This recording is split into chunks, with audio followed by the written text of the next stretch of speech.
Sejam todos muito bem-vindos ao ciclo de debates 2024, terceira temporada desse streaming nosso aqui para discutir textos de história antiga e mais especificamente sobre o ensino da história antiga com professores, pesquisadores, eminentes pesquisadores que têm feito um trabalho fantástico quanto a esse aspecto.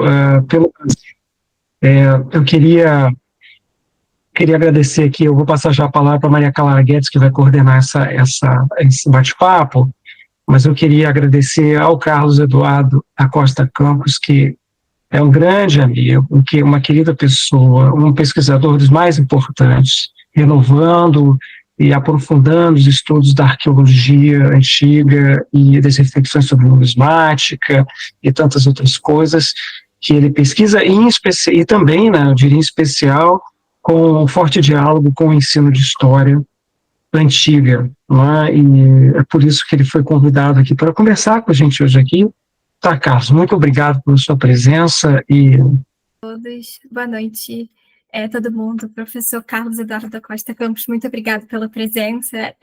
O professor Marbeck já fez uma pequena introdução, mas vou só falar mais um pouquinho, né, para quem talvez não saiba também. O professor Carlos Eduardo da Costa Campos é o professor titular da área também de Arqueologia, História Antiga e História Medieval da Universidade Federal do Mato Grosso do Sul. Ele coordena também um espaço interdisciplinar de estudos de antiguidade, o ATREM, não sei se pronunciei certo, trabalhando com essa questão da pesquisa e da extensão, voltado para questões de antiguidade, e também relacionando com o ensino de história. Como o professor Marbeck falou também, a área que ele acaba pesquisando bastante é a antiguidade romana e é uma grande referência, né? Então, muito obrigada, professor, pela sua presença. Eu queria começar só perguntando como é que o senhor também e o Luiz Felipe Batim tiveram a ideia desse texto, né? Como é que surgiu, talvez, o encontro com essa HQ que tenha motivado essa inquietação para escrever esse texto, se eu puder falar um pouco. Muito feliz de ver esse trabalho que o professor Guilherme está realizando com vocês, porque isso é a continuidade da área de antiguidade, é a continuidade de um trabalho muito sério, né? Então, assim, parabenizo o professor Guilherme, parabenizo vocês, e principalmente por um ponto, que é o olhar para o ensino de história antiga. Tanto eu como o Luiz Felipe, que hoje, infelizmente, ele é professor da educação básica, e automaticamente fica sujeito à questão da coordenação, alterações de horário, e infelizmente ele não pôde estar conosco. Eu dei aula durante muito tempo, tanto no âmbito da universidade, antes de entrar até aqui, mas também para o ensino fundamental e médio, como o Luiz Felipe.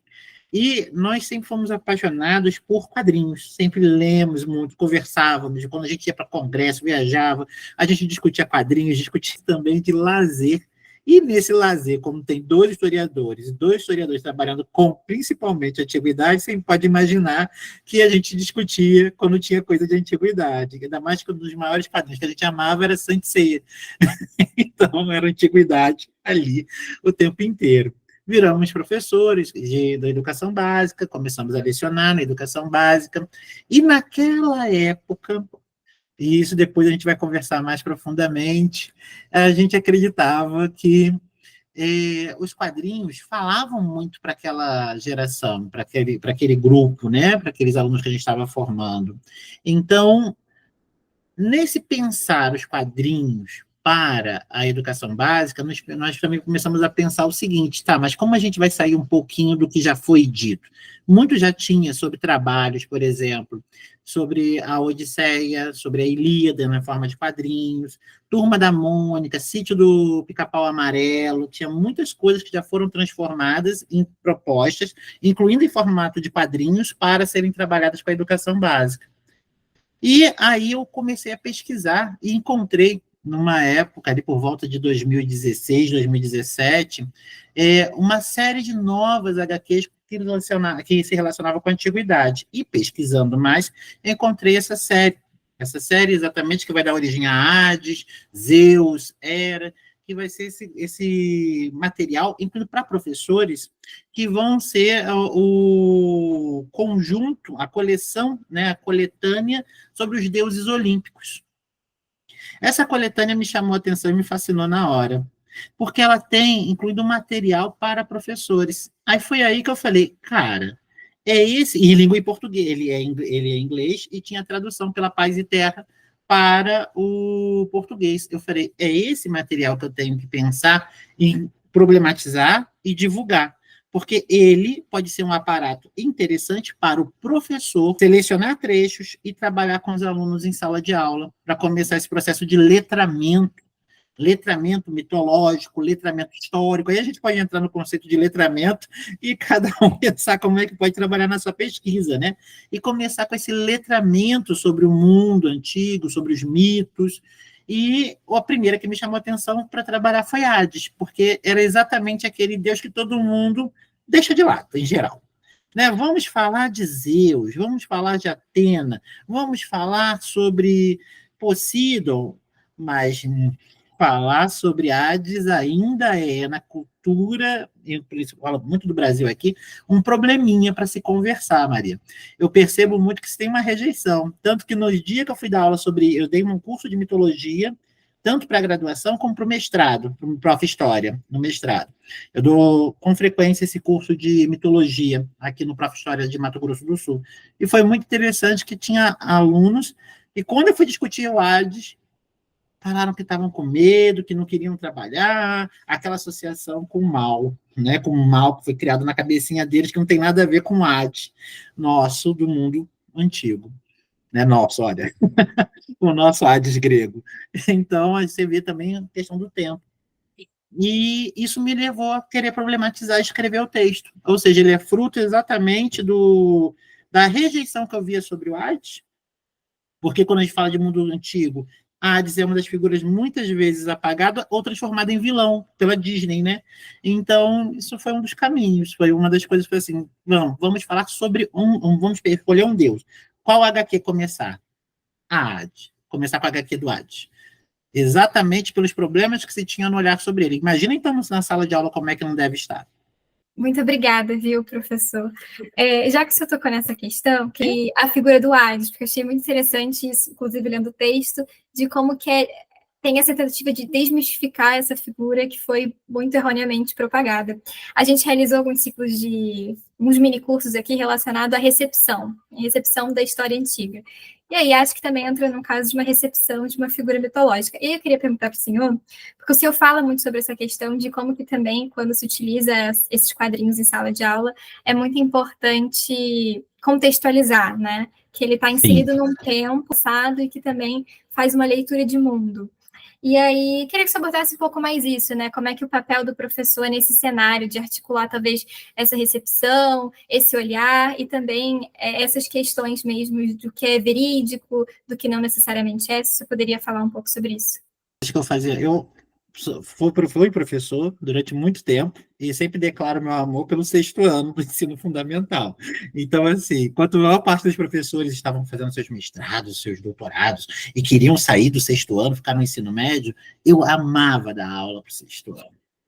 Porque o 6º ano tinha uma curiosidade que é incrível. Eles motivam. E quando você trabalha com eles colaborativamente no processo do aprendizado, rende.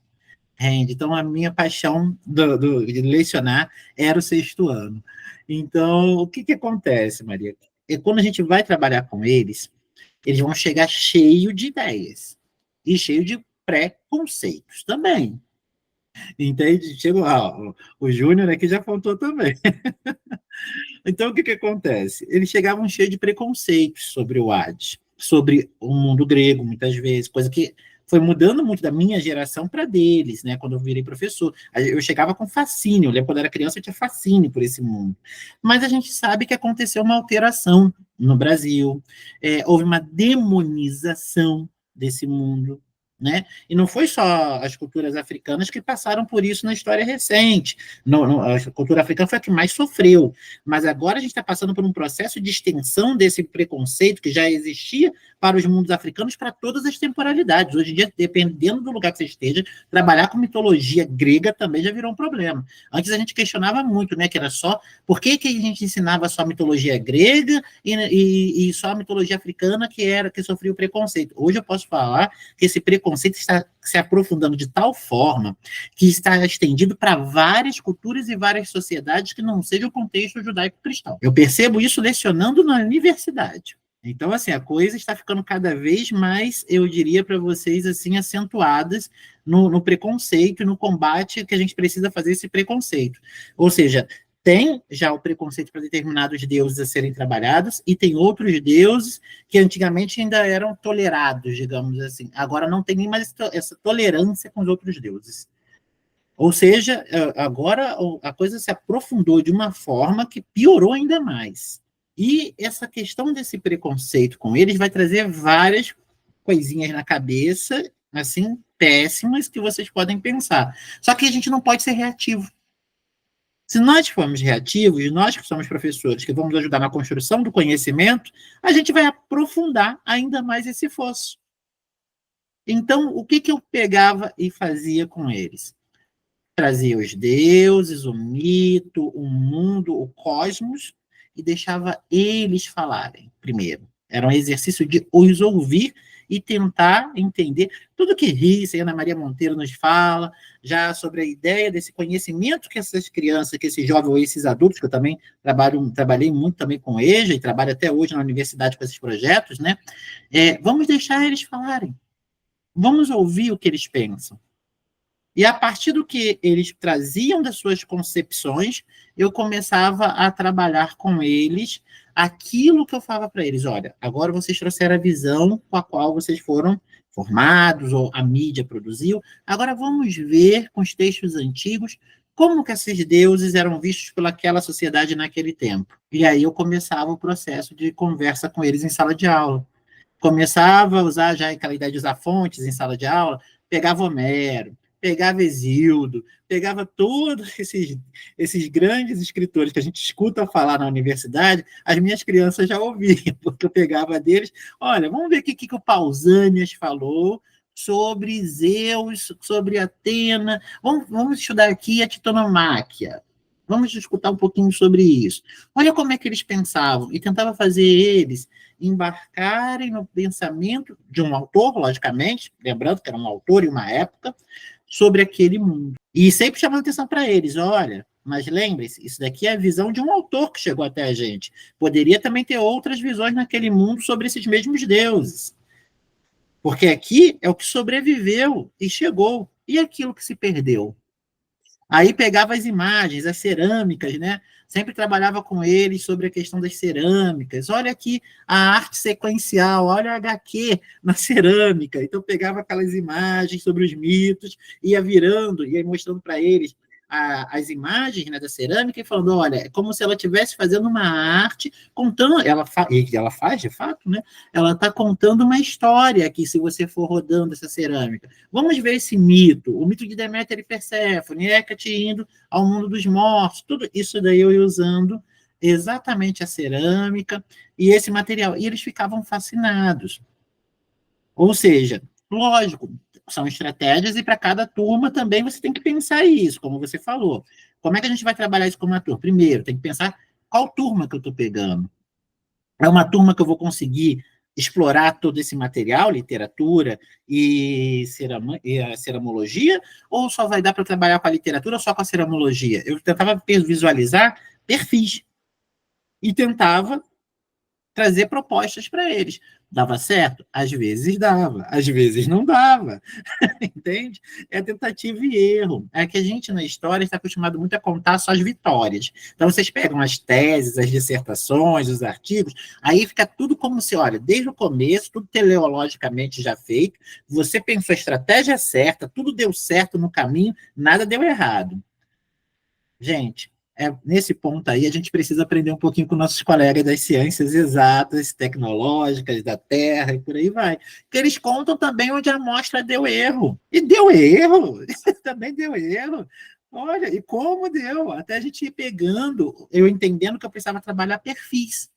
E nesses processos de entender os perfis, eu fui compreendendo como eu podia trabalhar. E, a partir disso, trabalhar esses contextos, trabalhar o contexto histórico, trabalhar o contexto arqueológico dos materiais que eu estava pegando para mostrar a eles, e sempre conversando com eles no sentido de que, olha, Eu não estou querendo dizer que esses deuses são melhores do que o seu Deus.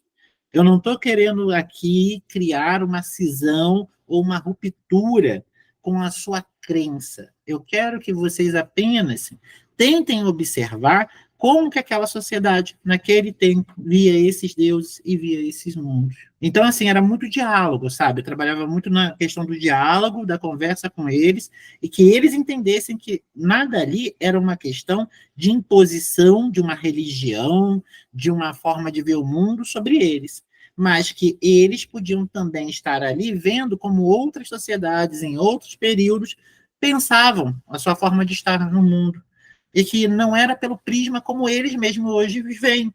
Aí eu comecei a conseguir, sabe, incluindo resolver problemas, eu comecei a perceber em algumas turmas, logicamente que não foram todas, mas em algumas turmas eu comecei a perceber que esse diálogo, pela mitologia, pela religião antiga, gerou, ao longo do tempo, o que acontecia na escola, às vezes, de bullying ou de problemas de conflitos com outras religiosidades que não judaico-cristãs, eu comecei a perceber que começou a se ter um pouquinho de diminuição nesses conflitos.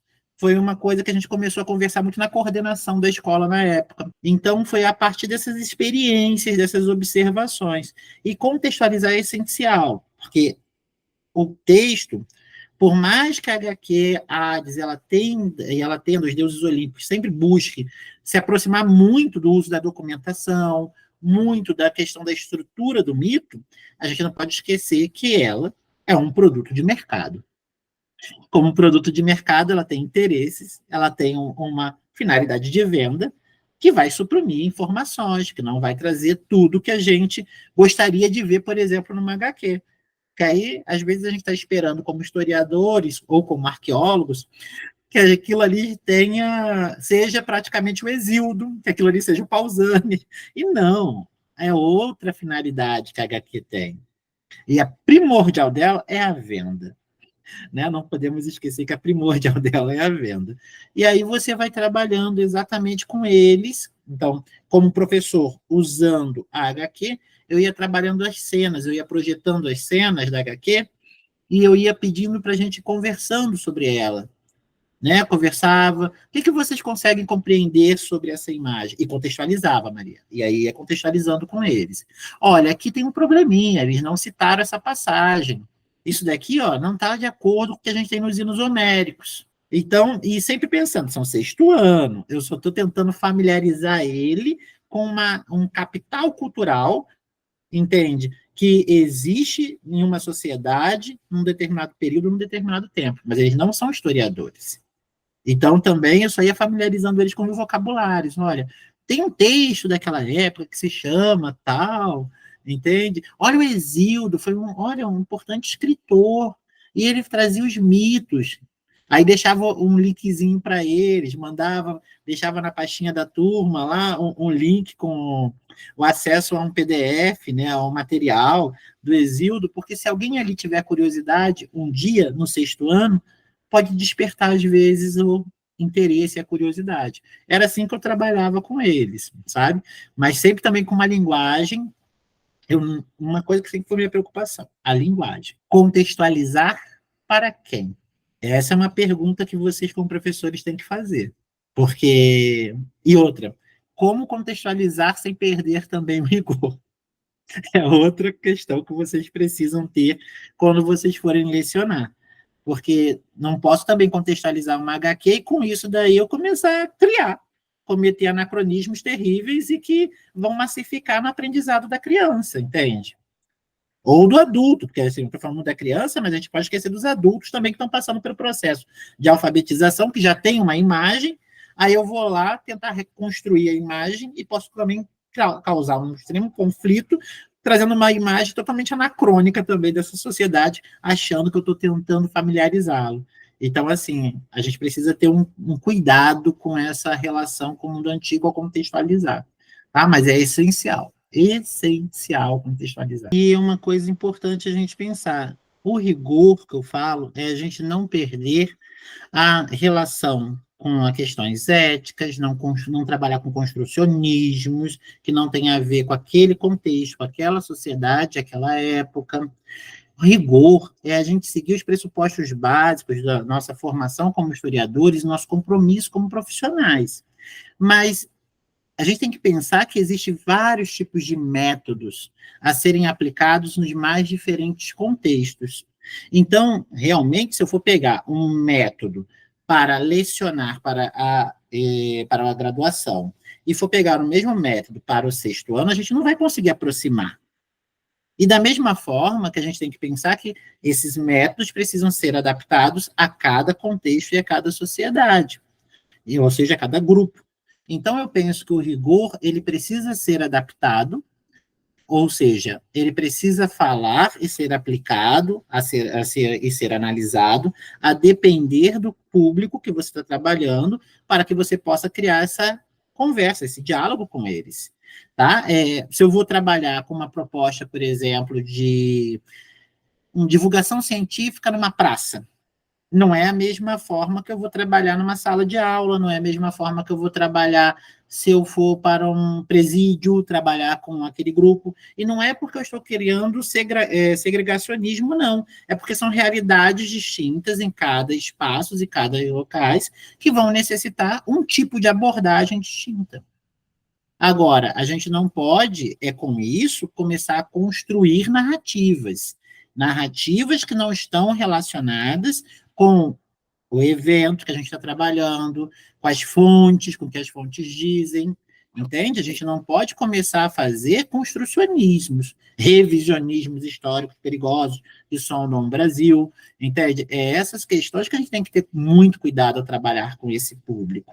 Porque, às vezes, a gente pensa que vai, na tentativa de simplificar a linguagem, achando que a gente está simplificando, a gente pode começar, nesse quesito, que é a minha preocupação, a não trazer determinadas questões como fatos, ou suprimir fatos e eventos que são importantes para aquele jovem também ter uma experiência de mundo, conhecer outras vivências e outras realidades. Então, assim, é um dilema e é uma questão difícil, realmente, e só mesmo você com a experiência na sala de aula, não é uma fórmula básica, olha, Rafael, vou te dar essa fórmula aqui e você vai aplicar. Não. Você tem, na sua formação, todo um capital cultural do ser e do fazer história. Né? Eu, pelo menos, eu sou bem sertoriano.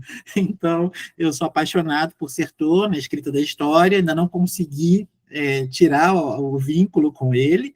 E tem várias formas da gente produzir, a partir de um lugar social de produção, essas narrativas. Mas é o que eu repito, sem perder o rigor histórico, sem perder com isso também a fundamentação do nosso ofício como historiadores. Tá? Então, meu medo é quando se perde esse laço com a história, com os pressupostos básicos das fontes, da historiografia, e aí começa a virar, na verdade, apenas um falar sem sustentação, sem base. Agora, falar para que público, que é a minha grande pergunta. Se eu vou falar para o 6º ano, eu não vou trazer para ele uma enxurrada de autores, não vou trazer Vernant, não vou trazer para eles todos esses autores num debate historiográfico. Vernant vai estar ali. Tá? Os autores que a gente considera como consagrados sobre os assuntos vão aparecer, mas vão aparecer na parte da sua leitura, como que você vai transpor esse mito, que é mitologia, o que é o mito do Minotauro, qual o simbolismo dele para aquela sociedade, na sua construção argumentativa. Na 138 do texto, acho que tem aí uma pista interessante, que o Carlos e o Luiz Felipe deram para a gente, para obtermos sucesso esperado com a sua utilização, ou seja, com a utilização das revistas em quadrinho, tanto os professores quanto os alunos precisam ser alfabetizados na linguagem quadrinística, para que identifiquem os limites e as possibilidades do seu uso em sala de aula. Isso me fez lembrar, claro que isso é muito importante, quer dizer, é você dar instrumentos para os alunos serem mais autônomos no processo de compreensão daquele tipo de linguagem. Tem várias linguagens, né? A linguagem, o Carlos é especialista em linguagem iconográfica, mas a gente pode falar de linguagem audiovisual, todos esses todas as formas de comunicação complexas, elas acabam estruturando formas simbólicas de comunicação. A questão é como decodificar essas formas simbólicas, né? Como compreendê-las dentro dos contextos em que elas foram produzidas e, eventualmente, como a gente discutiu muito no minicurso que a gente fez sobre as apropriações, com que medidas elas vão sendo reinterpretadas no processo histórico, né? no Sim. fio do tempo.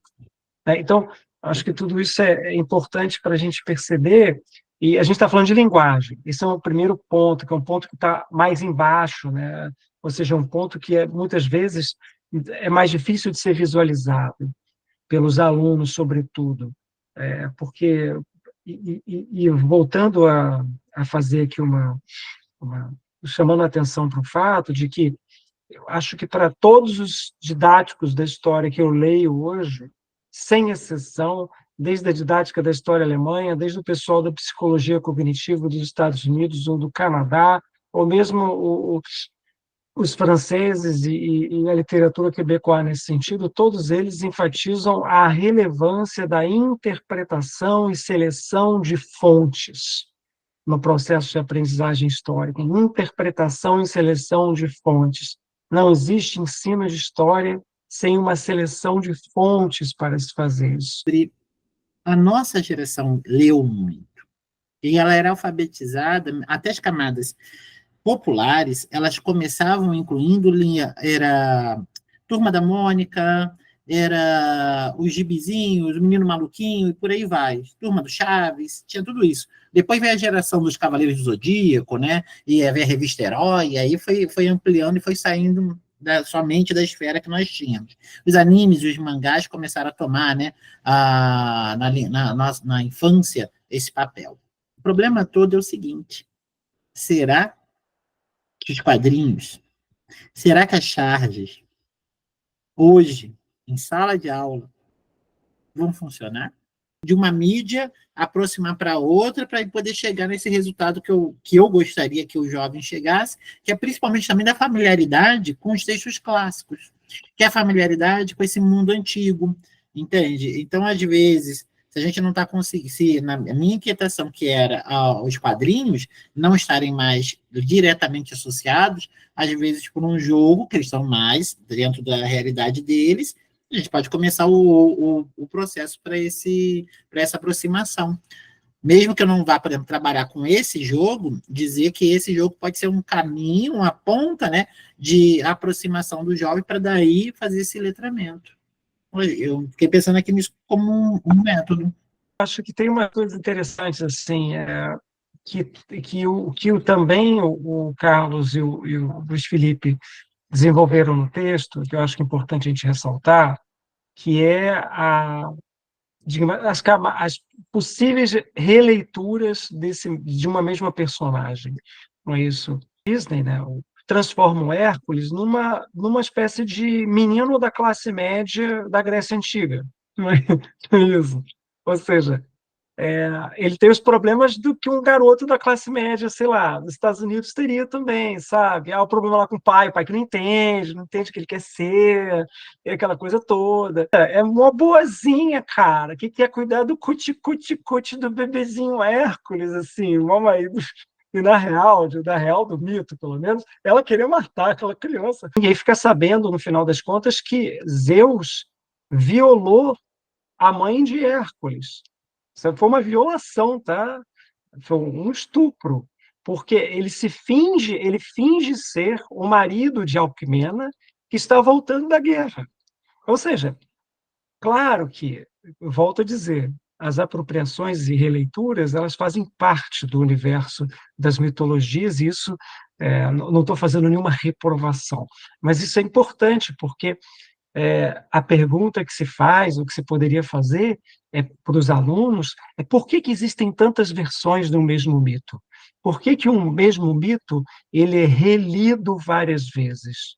E aí você começa a mostrar, de repente, para a criança que os mitos são lidos também ao sabor das ideologias políticas de cada época. Não é? E a gente começa a perguntar por que Zeu, o Hades, ele tem que ser o malvadão da Disney, por que que a família tem que ser a família de classe média do Hércules, e assim por diante. Então, quando eu escolho trabalhar com os quadrinhos, trabalhar com material que necessita uma leitura do jovem, eu tenho uma proposta muito clara para mim, como projeto que eu tenho junto à educação básica, tá? Que é trazer esse jovem para a leitura. Então, é familiarizar ele com a leitura, letrá-lo, porque literalmente muitos deles não sabem ainda nem ler e escrever no 6º ano. Então, trabalhar com ele vocabulário. A gente pegava dicionário, pegava vários dicionários na biblioteca, levava, botava lá, vamos ler aqui. Aí começava, professor, mas o que significa isso? Tá, o dicionário é aqui, vamos descobrir o que é. Pedagogicamente, eu tenho uma estratégia de ensino. E essa estratégia de ensino, ela passa pelo letramento. E esse letramento, ele precisa ser despertado, muitas vezes. A gente parte, nós temos muito um sistema de educação que, muitas vezes, acredita que a gente ainda está numa época que a gente nunca nem teve no Brasil. Então, a gente fala a questão do áureo tempo, as pessoas acharem um tempo áureo, onde tudo era melhor. Não, eu não acredito em era de ouro. Nesse ponto, sou bem cético. Então, o que eu acredito é que quando eu chego na sala de aula, eu tenho que ter uma proposta. E o que eu percebia já, isso por volta de 2010, 2011, 2012? Um afastamento que já acontecia com a leitura. Então, para que eu pudesse não somente aproximá-lo de um capital cultural, e aí pode pegar Bourdieu, porque o povo hoje em dia falaram do Bourdieu, mas Bourdieu ajuda muito a gente entender, entende? O capital simbólico, a gente entender o capital cultural. Infelizmente, as pessoas estão deixando de ler Bourdieu e estão deixando de incluir, e ficam pegando comentador do comentador do comentador do comentador do comentador, e não sabe que está lendo Bourdieu, às vezes, por outras leituras. O Bourdieu, ele é importantíssimo para a gente poder pensar nesse processo do que é o capital simbólico numa sociedade. E como o capital simbólico ele impacta, incluindo nos processos de desigualdade. Se eu quero que os meus alunos eles possam desenvolver certas habilidades e competências, eu preciso que, além dele ter o gosto pela mídia, ótimo, que ele pode ter o gosto que ele quiser pelo videogame, mas que ele saiba ler, interpretar. E que muitas vezes, Luiz, eles estão afastados da leitura, da interpretação do texto.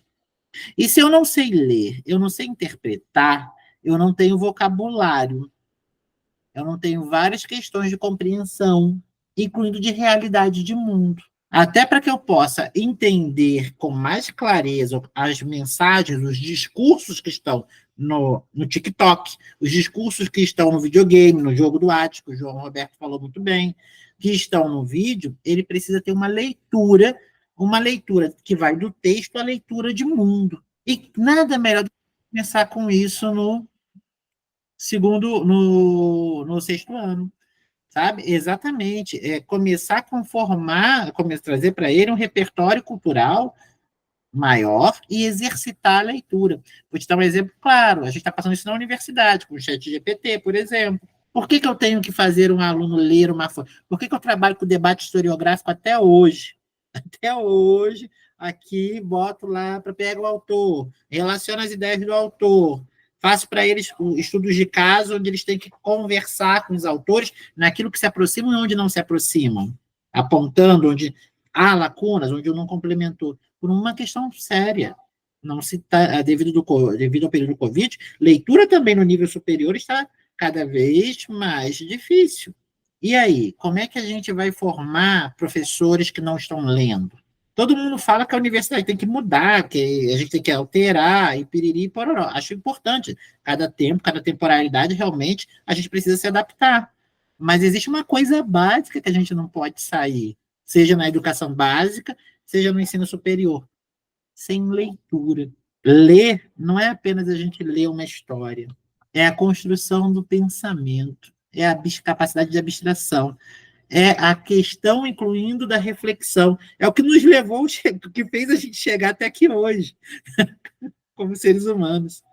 E como que a gente vai ficar se tudo agora tu joga, por exemplo, no chat GPT ou tu só fica vendo TikTok com mensagem de 1 minuto? Então, uma das coisas, naquela época não tinha TikTok, né, ainda, nesse formato que a gente conhece. Então, as minhas preocupações sempre foram criar repertório de mundo, leitura, sabe? Que as pessoas lessem. Podia ser um pouquinho, mas que esse pouquinho ali que eu conseguia fazer nos poucos tempos de história que eu tinha, poderiam ser muitos. Poderia ser muitas construções, abstrações, muitas reflexões que aquele guri podia sair a partir dali, incluindo entre esses muitos elementos que eu poderia gerar, quem sabe o gosto pela leitura, que ele não tinha sido até então despertado. Então, assim, se eu não conseguisse que ele quisesse ler Exildo, se eu conseguisse que ele já lesse naquela época uma HQ, um quadrinho, eu estava no lucro. Eu já estava fazendo com que ele ganhasse repertório. Entende? Então, assim, esse era o meu pressuposto básico, e que continua sendo hoje aqui na universidade, quando eu vou trabalhar com eles. Porque quando eu vou trabalhar já com o ensino superior, cada vez mais eu tenho pego também e vejo que esse problema da falta de repertório chega no ensino superior em vários lugares do país e nos geram esse problema que é você não conseguir criar abstração, reflexão, você não conseguir criar, sair do texto para além do texto.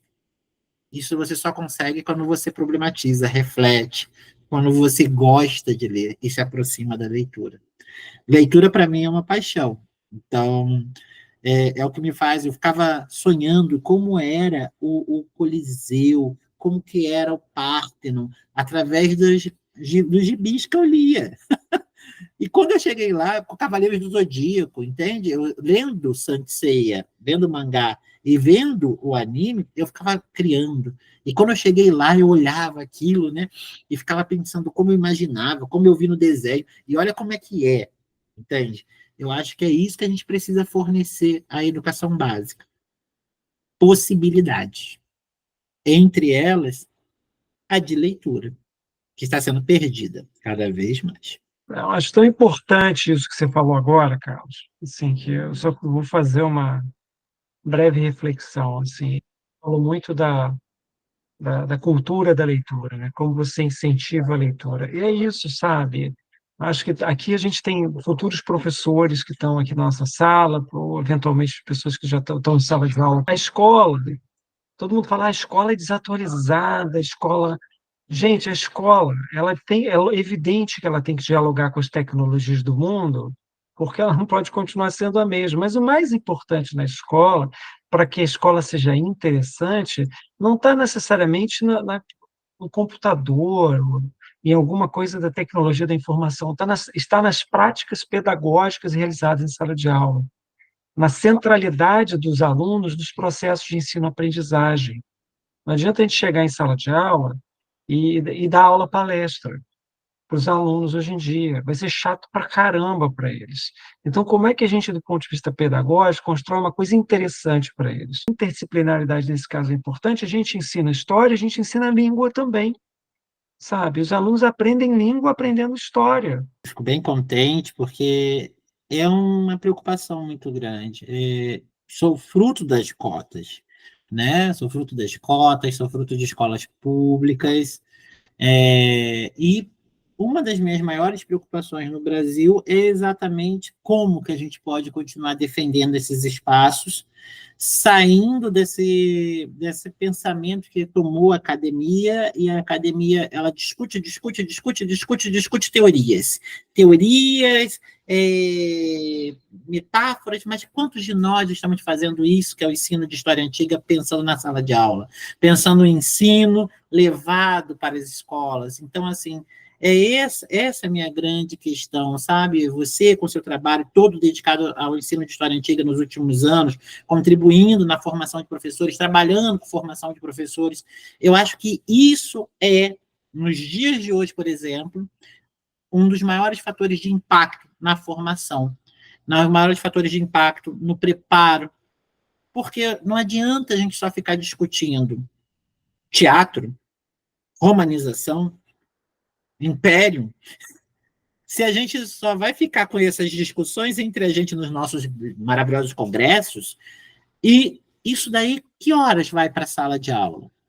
Que horas que isso pode levar um aluno a refletir a realidade dele? A que momento? Eu acho que foi, de certa forma, os ataques que nós sofremos na BNCC foram, de certa forma, profícuos para a gente começar a sair da torre de marfim, daquele momento, daquele lugar inabalável, e começar a perceber que se a gente não começar exatamente a refletir a educação básica, a estar na escola, a estar na praça, a estar na rua, nada é seguro. Nada é mais do que foi. É aquela frase do Jean-Baptiste Durossel, né, que tudo que todo império perecerá. É o que todo império perecerá. Eu gosto muito desse livro dele. Eu gosto muito desse livro porque a gente pensa que tudo é um império sólido, que vai sempre durar. O João Batista Durossel tem esse livro que é maravilhoso. Só que ele vai mostrando como é que tudo se esfacela. Pode demorar, mas vai esfacelando.